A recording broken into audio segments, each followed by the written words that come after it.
बड़ा काम अभी एक पेंडिंग है, जो लॉयर्स के लिए एक वेलफेयर स्कीम माननीय मुख्यमंत्री ने अनाउंस की है, जो पिछले 1 साल से वो अभी पाइपलाइन में है और बहुत एडवांस स्टेज पे है, और मेरे को उम्मीद है कि बहुत जल्दी वो इम्प्लीमेंट होने जा रही है।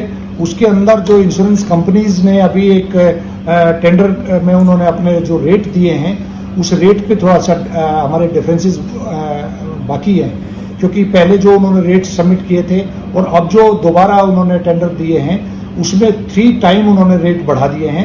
उसमें हम लोगों की एक अभी हमारे जो बार काउंसिल चेयरमैन है रमेश गुप्ता जी, वो अभी हाउस के माध्यम से हम लोगों की एक जिम्मेवारी अलग से भी दे रहे हैं कि हम 2 लोग, जिसमें राजीव खोसला जी और मैं रहने वाले हैं, हम दोनों लोगों को एक जिम्मेवारी देंगे कि टाइम बाउंड तरीके से इस स्कीम को इम्प्लीमेंट करवाने के लिए स्टेट गवर्नमेंट से हम अपना पैरवी करके और उसको टाइम बाउंड तरीके से। इसकी कल इसकी शायद मीटिंग भी हुई है आप लोग? जी, मीटिंग हुई है, क्योंकि जी जैसा मुझे पता लगा। जी बिल्कुल, आपकी बिल्कुल तो, उस मीटिंग का मेन पर्पज ये है कि हमारे मेंबर्स को जो बेनिफिट थ्रू बार या थ्रू इंश्योरेंस कंपनीज मिलना है, तो इंश्योरेंस कंपनीज का जो रेट है वो थोड़ा हायर साइड में आ गया है, थोड़ा नहीं बहुत ज्यादा, 3 टाइम उन्होंने बढ़ा के दे दिया है। उसको हम किसी तरीके से बार्गेन करके और उसको लिमिट में लेके आए ताकि हमारे मेंबर्स को जल्दी से जल्दी उसका फायदा मिले। संजीव जी, एक अहम मुद्दा है, एक डिमांड उठ रही है एडवोकेट्स की तरफ से कि जो 5,000 या 10,000 या 8,000 डिफरेंट बार्स ने बीसीडी ने हेल्प किया, और उससे बहुत लंबा पीरियड अनफॉर्चुनेटली कोविड-19 की वजह से हो रहा है कि वकील लोग सफर कर रहे हैं, तो उसमें डिमांड ये उठी कि क्यों ना एक ऐसा लोन का प्रोविजन किया जाए एडवोकेट्स के लिए, जिस तरह से और डिफरेंट कैटेगरीज को, फार्मर्स को लोन दिया जाता है, स्टूडेंट्स को लोन दिया जाता है और बहुत कम इंटरेस्ट पे दिया जाता है। ऐसे एक लोन का सिस्टम अगर कोई ऐसा बन सकता है, बीसीडी से प्रयास कर सकती है? नहीं, ये ऑलरेडी एडवोकेट्स को 3 से 5 लाख रुपए तक का, 4 लाख का, एज पर देयर नीड ऐसा कोई लोन सिस्टम बन जाए ताकि लोगों को एक राहत मिल जाए वकीलों। ये चीज भी ऑलरेडी टेकअप कर चुकी है बार काउंसिल। हम लोग इसको और आगे बढ़ाएंगे। उसमें 2 चीजें बहुत इंपॉर्टेंट हैं। नंबर 1 तो ये कि भी कितना लोन मिले, क्योंकि गारंटी फ्री लोन रहेगा वो। दूसरा, उसका इंटरेस्ट, रेट ऑफ इंटरेस्ट क्या रहेगा, क्योंकि सबसे इंपॉर्टेंट है रेट ऑफ इंटरेस्ट। आज मान लो लोन लेने के लिए हम जाते हैं बैंक में, तो लोन तो अभी भी मिल सकता है किसी भी लॉयर को, उसमें गारंटी देनी पड़ती है। एक तो गारंटी नहीं होनी चाहिए, नंबर 1। उसके लिए बार काउंसिल हम बैठे हैं, हमारी डिग्री जो इनरोलमेंट है वो उसकी मेरा कहना उसमें ये है जी कि फरवरी मार्च से लॉकडाउन सिस्टम चल रहा है, ये जो पैंडेमिक चल रहा है जी, इसमें और कितना समय लगेगा ये सब लोन को अप्रूवल में या लोन पॉलिसी को लाने में? जरूरत तो आज है, सपोज 1 महीने बाद कोर्ट बिल्कुल काम फंक्शनिंग शुरू हो जाती है, तब शायद उतनी जरूरत वकीलों को नहीं होगी। तो मेरी अर्ज ये है, और मैं अपने को चेयरमैन संजीव नशियार जी से एक रिक्वेस्ट ये करना चाहता हूँ इस चैनल के माध्यम से कि इस स्कीम को वार फुटिंग पे काम करके जल्दी से जल्दी इसको इम्प्लीमेंटेशन की तरफ ले जाया जाए, ताकि लोगों को आज इमरजेंसी का जो जरूरत पड़ रही है पैसे की, मिल जाए। मेरा कहना, रिक्वेस्ट ये है। मैं आपके माध्यम से बिल्कुल अपने सभी साथियों को ये अश्योर करना चाहता हूँ कि इसमें ऑलरेडी बहुत डिले हो चुका है। आप बिल्कुल ठीक कह रहे हैं, और जरूरत आज है। आज अगर जरूरत के टाइम पे वो काम नहीं हुआ, हालांकि गवर्नमेंट से काम करवाना बहुत ही टफ है, आपको अपने जीवन का पूरा तजर्बा है। सेंट्रल गवर्नमेंट का इसमें रोल है। सेंट्रल गवर्नमेंट से हम लोग विदाउट एनी सेकंड वेस्ट किए हम इस काम को टेकअप करने जा रहे हैं, और हमारे को उम्मीद है कि भी हम दोनों कामों में, जहां तक लोन वाला पार्ट है वो भी, और जहां तक गवर्नमेंट से हमने इंश्योरेंस कंपनी से ये जो वेलफेयर स्कीम है इसको लॉन्च करने में हम कोशिश करेंगे कि भी जल्द से जल्द ये काम हो। जी, तो दूसरा एक मुद्दा आता है कोर्ट्स में वर्चुअल हियरिंग और फिजिकल हियरिंग। तो बीसीडी का अपना एक स्टैंड है, बीसीडी के कुछ मेंबर्स का अपना एक स्टैंड है, और डिफरेंट बार एसोसिएशंस का अपना एक अलग स्टैंड है। और मैं आपको बता दूं संजीव जी, पूरा हिंदुस्तान के जो बार्स हैं, पूरे हिंदुस्तान की, वो दिल्ली की तरफ देख रहे हैं। दिल्ली क्योंकि रोल मॉडल है, दिल्ली को रोल मॉडल मानते हैं कि यहाँ के वकील बनस्पत और स्टेट्स के बहुत इंटेलिजेंट हैं, उनके पास उनका सोच का दायरा, उनका जो अपना काम करने का एक तरीका बिल्कुल अलहदा है। तो क्या आप सब लोग मिलकर के कोई ऐसा सिस्टम नहीं बनवा पा रहे हैं जिससे कि वकीलों को राहत मिले। आज सब परेशान है, मैं भी परेशान हूँ और मेरे दोस्त भी परेशान है। कोई वर्चुअल हेयरिंग से परेशान है, कोई फिजिकल हेयरिंग से परेशान है, कोई वर्किंग ऑफ जुडिशरी के जो लोग हैं उनसे परेशान है। क्या इसमें कोई सिस्टम नहीं बन पा रहा है? बीसीडी के लोग बैठ के बात नहीं कर पा रहे? इसमें राकेश जी अगर आप ध्यान से देखें, हमने पिछले करीब 1 महीना बहुत लंबा प्रयास के बाद 1 सितंबर से हमने एक इंट्रोड्यूस करवाया फिजिकल हियरिंग 1/4 वर्क का। उसमें दिल्ली बार एसोसिएशन का बहुत अहम रोल था। कोऑर्डिनेशन कमेटी के सभी साथियों को इकट्ठा मिला के बार काउंसिल के सहयोग से हमने उसको, बहुत विलिंग नहीं थी जुडिशरी, हायर जुडिशरी तो बिल्कुल भी तैयार नहीं थी, लेकिन कहीं ना कहीं हमारे परसुएशन के वजह से वो इंट्रोड्यूस हुआ। आज हमारे को एक एप्रीहेंशन है, मैं आपके माध्यम से बिल्कुल अपने साथियों से शेयर करना चाहता हूं कि एक लॉबी ऐसी है जो सभी साथियों के काम उनके पास पहुंच रहा था, क्योंकि उनके पास पूरा सिस्टम था। वर्चुअल जो हियरिंग के लिए एक इंफ्रास्ट्रक्चर की जरूरत होती है और मेजॉरिटी लॉयर के पास वो सिस्टम नहीं है।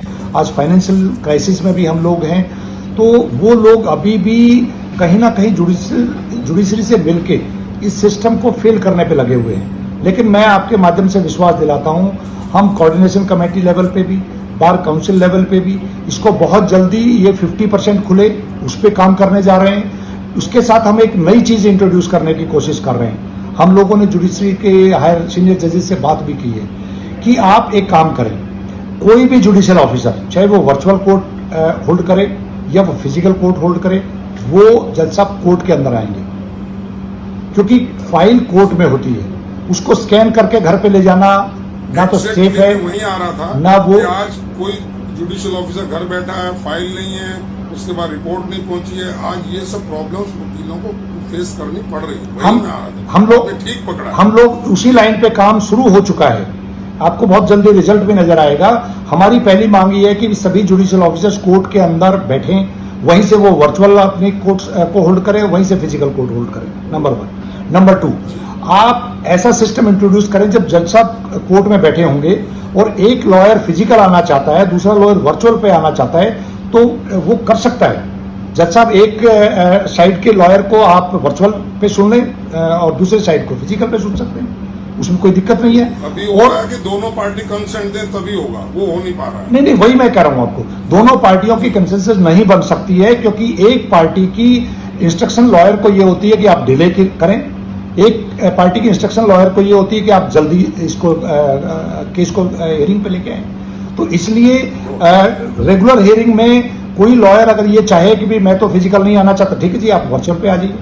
जो आप कहते हैं कि मैं वर्चुअल पे नहीं कंफर्टेबल हूँ, आप फिजिकल आ जाइए। लेकिन जज साहब कोर्ट में बैठे होंगे तो वो हाइब्रिड सिस्टम इंट्रोड्यूस होने में कोई दिक्कत नहीं आएगी। और हमारे को विश्वास है कि जुडिशरी को हम इस पे कन्विंस भी करेंगे और कंपेल भी करेंगे और इस सिस्टम को इंट्रोड्यूस करवाएंगे। नशियार साहब, एक बात को बस मैं अपनी बात खत्म करने जा रहा हूँ जी।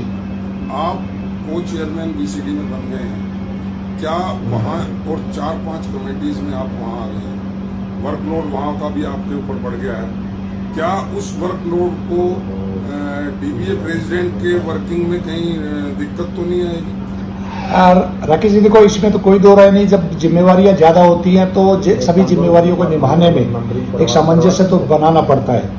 लेकिन अच्छी बात यह है कि मैं वहां पर भी लॉयर्स के वेलफेयर की बात मेरी जिम्मेवारी है, यहाँ पे भी लॉयर्स की जिम्मेवारी है।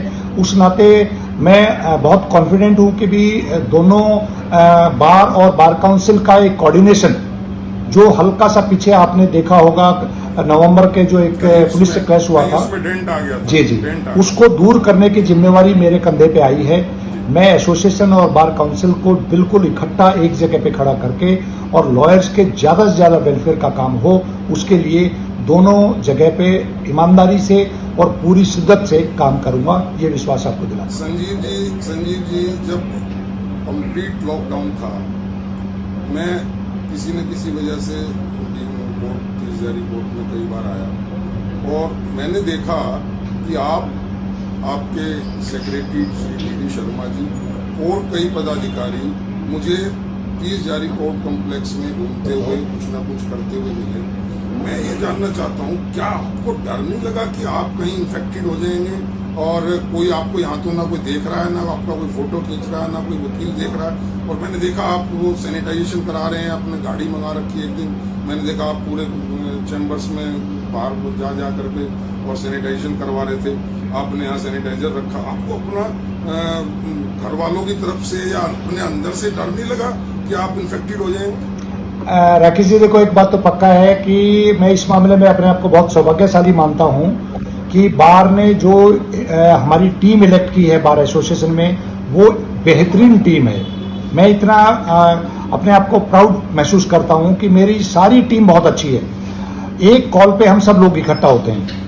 रही परिवार की बात, बेहतरीन तो है, नहीं, पर बेहतरीन के साथ साथ मैं एक निजी सवाल पूछता हूं, क्या अंदर से डर नहीं लगा आपको उन दिनों यहाँ आने में? मैं राकेश जी, जब लोग घर से नहीं निकल रहे थे, घर से क्या नीचे फर्स्ट फ्लोर और ग्राउंड फ्लोर के लोग आपस में नहीं मिल रहे, मैं राकेश जी वही बता, आप यहाँ घूम रहे थे। मैं वही बताने की कोशिश कर रहा हूँ। मेरा ये मानना है कि जब आप किसी भी पोस्ट पे इलेक्ट होकर आ जाते हैं तो आपका परिवार बड़ा परिवार बन जाता है। मेरा परिवार सिर्फ वो 2 बच्चे मेरे और मेरी वाइफ और मेरे माताजी और मेरे भाई बंधु, वो मेरा परिवार नहीं है। मेरा परिवार पूरी लीगल फ्रेटर्निटी है और यही मेरी टीम सारी मानती है। मेरे सेक्रेटरी साहब भी यही मानते हैं, बार काउंसिल में मेरे साथी यही मानते हैं। तो डर की तो कोई बात ही नहीं है। ये बात सही है कि पेंडेमिक है, उसका डर था, डर है आज भी, लेकिन हम लोगों के सामने उससे बड़ा डर ये है कि हमारे सर्वाइवल का जो सवाल है, जो फाइनेंशियल क्राइसिस में हमारी कम्युनिटी आ गई है, उससे बाहर निकलने के लिए कोई सरकार हमारी मदद के लिए नहीं आ रही है। हमको एक दूसरे का हाथ पकड़ के एक दूसरे को मजबूती देनी है। इसलिए डर ना दूर दूर था, ना डर कभी रहेगा। बहुत अच्छी बात आपने कही। मैं एक सवाल करके आपकी बात आज की समाप्त करना चाहता हूँ कि बहुत लंबा समय हो गया आपको वकीलों के वेलफेयर के लिए काम करते हुए जी। कोई एक ऐसा वाकया याद आता है जो आपको लगा हो कि आप नहीं कर पाए, उसका कोई मलाल आज तक कोई ऐसा याद आता है कि एक कोई काम ऐसा किसी वकील के लिए या इस पेटेंट के लिए आप नहीं कर पाए? कभी कोई ऐसा कोई इंसिडेंट? नहीं राकेश जी, देखो इस मामले में मैं भगवान को जितना आभार प्रकट करूं वो कम है कि मैंने अपने जीवन में जो भी सोचा, आपको ध्यान होगा 30,000 के अंदर जब मैं सेक्रेटरी के रूप में आया था तो बहुत सारे रीडेवलपमेंट के काम मैंने स्टार्ट किए थे। और प्रेसिडेंट बना तो हमने एक सपना देखा कि भी 2 करोड़ पिक्यूनरी जुडिक्शन डिस्ट्रिक्ट कोर्ट में आनी चाहिए, वो लेकर हम आए। कहीं ना कहीं ऊपर वाले का आशीर्वाद रहता है, लेकिन स्वाभाविक है ये जर्नी है, अभी बहुत कुछ करना बाकी है।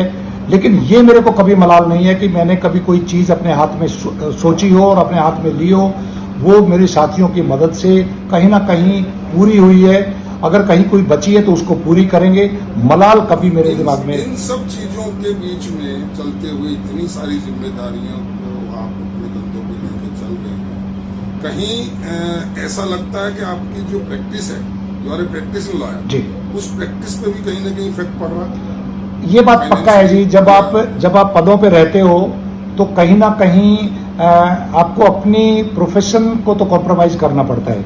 क्योंकि होता क्या है कि जैसे डिस्ट्रिक्ट कोर्ट के अंदर हम सब डिस्ट्रिक्ट कोर्ट लॉयर हैं कि हमारे चैम्बर में अगर कोई क्लाइंट हमारे पास समय लेने के लिए आया है और हमारे 4 साथी आए हैं तो वो 4 साथी हमारे लिए इम्पोर्टेंट है। क्लाइंट उस टाइम पे हम थोड़ा सा पीछे कर देते हैं, तो वो थोड़ा बहुत तो कॉम्प्रोमाइज़ करना पड़ता है। और लेकिन मैं ये मानता हूँ जब आप किसी सोशल जिम्मेवारी आप अपने हाथ में लेते हो, इफेक्ट पड़ता है, फाइनेंशियली आप महसूस करते हैं। कहीं ना कहीं मेंटली तैयार होकर हम चुनाव में उतरते हैं कि अगर ये जिम्मेवारी हमारे कंधों पे आएगी तो सुबह ये जज्बा है आपका। डेफिनेटली एक सेटिस्फेक्शन होती है कि भी आप अपने कम्युनिटी के लिए कुछ कर रहे हैं। जुडिशरी से कॉपरेशन प्रॉपर जितना आप उम्मीद करते हैं मिलता है आपको? देखो मैं ये मानना है कि भी रिगार्डिंग द वेलफेयर ऑफ देखो इसमें तो कोई दो राय नहीं है कि हम एक इंस्टीट्यूशन का पार्ट हैं, जजेस और हम, लेकिन कहीं ना कहीं हम अपनी बात रखने का तरीका अगर ठीक हो तो जजेस को हम कंपेल कर सकते हैं। और मेरे को ये लगता है कि भी ऐसा बहुत कम होता है। हालांकि मेरे टेन्योर में सबसे बड़ा रिफ्ट आज तक का हिस्ट्री का जुडिशरी के साथ हुआ था 2006 में, जब बाइफिकेशन का आप लोगों ने विरोध किया था, मैं जेल तक गया था। लेकिन मेरे को ये लगता है कि मोर और लेस जुडिशरी भी चाहती है कि इस इंस्टीट्यूशन को मजबूत किया जाए और हम भी चाहते हैं इंस्टीट्यूशन को मजबूत किया जाए। मजबूत तभी होगा जब हम दोनों लोग मजबूत होंगे, दोनों लोगों का कोऑर्डिनेशन होगा। तो कहीं ना कहीं मेजॉरिटी जजेस भी अच्छे हैं और मेजॉरिटी लॉयर भी अच्छे हैं। दोनों तरफ वो मेजॉरिटी के लोग जो मिलके इस इंस्टीट्यूशन को आगे बढ़ाएं, उस पे काम करने में कोई दिक्कत नहीं आती। बहुत बहुत नशियार जी आपका धन्यवाद। और ये थे संजीव नशियार जी आज हमारे साथ। आपने सुना इनका जज्बा, इनके अंदर के काम करने की जो इच्छा शक्ति आपने देखी, और इनको किस तरह डर नहीं लगा। मैंने खुद इनको देखा कि ड्यूरिंग दिस लॉकडाउन पीरियड इन्होंने अपनी जान की बाजी लगाकर अपनी पूरी टीम के साथ जिस ढंग से वेलफेयर के लिए काम किया, ये पुनः बधाई के पात्र हैं। संजीव जी आपका बहुत बहुत धन्यवाद, शुक्रिया, जय हिंद। Thank you Rakesh.